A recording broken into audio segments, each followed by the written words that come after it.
Revision और reference. सबसे पहले रिवीजन देख लेते हैं, रिवीजन क्या होता है। मान लीजिए कोई कोर्ट है, इस कोर्ट में किसी केस की प्रोसीडिंग चलती है और ये प्रोसीडिंग पूरी हो जाती है। इस प्रोसीडिंग की पूरे होने के बाद ये कोर्ट अपना ऑर्डर देती है।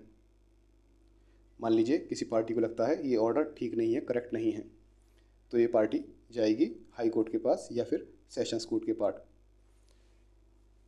हाई कोर्ट और कोर्ट ऑफ सेशंस इन दोनों के पास ही रिवीजन की पावर होती है। तो हाई कोर्ट या कोर्ट ऑफ सेशंस क्या करेगी, ये इस लोअर कोर्ट से प्रोसीडिंग्स के रिकॉर्ड मांगेगी कि आपने सारी प्रोसीडिंग जो की है इसके रिकॉर्ड हमारे पास भेजिए। फिर जब ये रिकॉर्ड आ जाएंगे तो हाई कोर्ट या कोर्ट ऑफ सेशंस क्या करेगी, ये देखेगी कि ऑर्डर करेक्ट था या नहीं था और प्रोसीडिंग्स की रेगुलरिटी चेक करेगी, कहीं इरेगुलर तो नहीं थी प्रोसीडिंग्स, तो दोनों चेक करेगी, ऑर्डर की करेक्टनेस और प्रोसीडिंग्स की रेगुलरिटी। उसके बाद ये हाई कोर्ट या कोर्ट ऑफ सेशंस के पास पावर होती है, ये पावर है, ये बॉडी बन रही है, के पास पावर है कि वह उस ऑर्डर को रिवर्स कर सकती है या कोई सेंटेंस है उसको सस्पेंड कर सकती है, कोई एक्यूज्ड है उसे अरेस्ट करके अपने सामने बुलवा सकती है या कोई एडिशनल एविडेंस ले सकती है। ये रिवीजन के अंदर पावर होती है हाई कोर्ट और कोर्ट ऑफ सेशंस की। कुछ कंडीशंस हैं जहाँ पर कि पार्टी रिवीजन के लिए फ़ाइल नहीं कर सकती। वे कौन सी कंडीशंस हैं? मान लीजिए इस केस में अपील का ऑप्शन था, तो ऐसे में रिवीजन के लिए फ़ाइल नहीं किया जा सकता। तो अपील के ऑप्शन होने पर रिवीजन के लिए फ़ाइल नहीं किया जा सकता। दूसरा, इंटरलॉक्यूटरी ऑर्डर के खिलाफ रिवीजन के लिए फ़ाइल नहीं किया जा सकता। इंटरलॉक्यूटरी ऑर्डर कौन से होते हैं? मान लीजिए प्रोसीडिंग चल रही है, प्रोसीडिंग्स के बीच में ही जो ऑर्डर दिए जाते हैं वे इंटरलॉक्यूटरी ऑर्डर कहलाते हैं। ये प्रोसीडिंग पूरी होने से पहले दिए गए ऑर्डर हैं, बीच के ऑर्डर हैं। इनमें रिवीजन फ़ाइल नहीं होता। रिवीजन तभी फाइल होता है जब पूरी प्रोसीडिंग पूरी हो जाती है। तीसरी कंडीशन क्या है? सेकंड एप्लीकेशन नहीं दे सकता पार्टी जो है।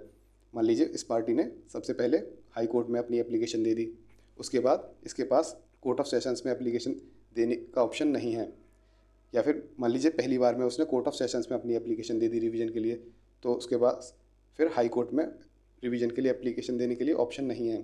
किसी एक के पास ही रिवीजन के लिए फ़ाइल कर सकता है। तो ये तीन कंडीशंस थी जहाँ पर रिवीजन फ़ाइल नहीं किया जा सकता। ये तो हो गया रिवीजन। अब देखते हैं रेफरेंस। रेफरेंस में क्या होता है? मान लीजिए ये कोई कोर्ट है, इस कोर्ट में किसी केस की प्रोसीडिंग चल रही है, अभी पूरी नहीं हुई है, बीच में ही चल रही है, पेंडिंग है। उसी दौरान इस केस में किसी लॉ पर, किसी कानून, कोई एक्ट जो है उस पर कोई सवाल आ जाता है, उसकी वैलिडिटी पर सवाल आ जाता है, जो कि इस कोर्ट को लग रहा है कि ये कानून जो है, लॉ जो है, ये तो इनवैलिड है, लेकिन हाई कोर्ट या सुप्रीम कोर्ट ने ऐसा इनवैलिड डिक्लेयर नहीं किया। तो यहाँ पर इसकी वैलिडिटी पे सवाल उठ जाता है, इस लॉ की वैलिडिटी पे, जिसको कि कोर्ट को लगता है कि ये इनवैलिड है और इस सवाल को सॉल्व किए बिना केस आगे भी नहीं बढ़ सकता। तो ऐसी कंडीशन में कोर्ट क्या करेगी, इस सवाल को कि ये इसकी वैलिडिटी के सवाल को हाई कोर्ट के पास भेजेगी। फिर हाई कोर्ट अपना ऑर्डर देगी कि ये लॉ वैलिड है या नहीं है, और जो भी ऑर्डर देगी उस ऑर्डर के हिसाब से ही इस केस को आगे बढ़ाया जाएगा और केस को फिनिश किया जाएगा। यह हो गया रेफरेंस। ऊपर वाले केस में, रिवीजन वाले केस में, हाई कोर्ट और कोर्ट ऑफ सेशंस दोनों के पास ही रिवीजन की पावर होती है, लेकिन रेफरेंस में केवल हाई कोर्ट के पास पावर होती है।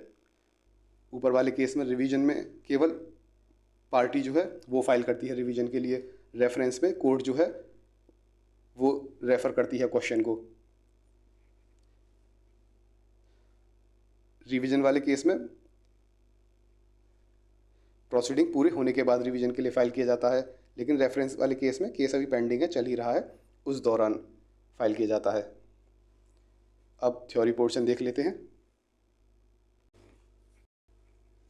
थ्योरी में रिवीजन और रेफरेंस। रिवीजन में क्या था, किसके पास पावर होती है, हमने देख लिया, हाई कोर्ट और सेशंस कोर्ट जो है, सेशंस जज, इन दोनों के पास ही पावर होती है।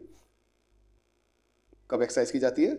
जब क्या कहते हैं, किसी कोर्ट को लग रहा है कि किसी पार्टी को लग रहा है कि ऑर्डर करेक्ट नहीं है या कोई सेंटेंस वगैरह करेक्ट नहीं है, तो कोर्ट क्या करेगी, उस प्रोसीडिंग के रिकॉर्ड्स को अपने पास मंगवाएगी उसे एग्जामिन करने के लिए, ये सेटिस्फाई करने के लिए कि कोई भी ऑर्डर हो या फाइंडिंग हो या सेंटेंस हो वह करेक्ट है या नहीं है, लीगल है या नहीं है, प्रॉपर्टी उसकी है या नहीं है, इस चीज़ को चेक करने के लिए और ये सेटिस्फाई करने के लिए कि प्रोसीडिंग्स वगैरह रेगुलर थी या नहीं थी, उसकी रेगुलरिटी चेक करने के लिए। ये सब हमने फिगर में देख लिया है।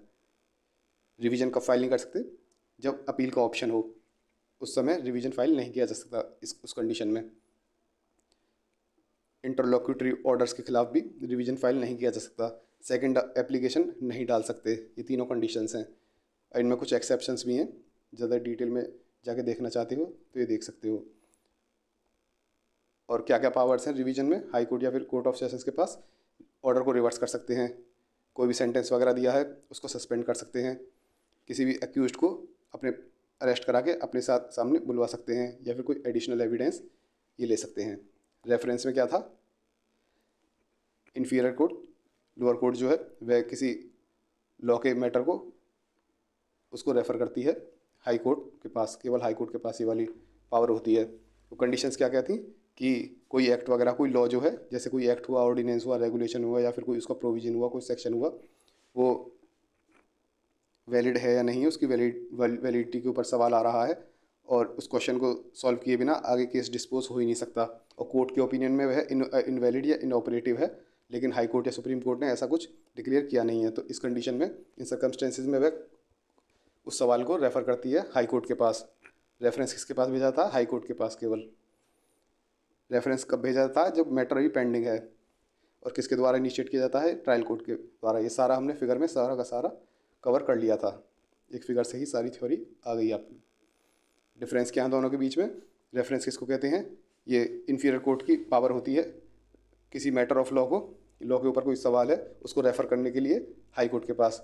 रिवीजन किसको कहते हैं?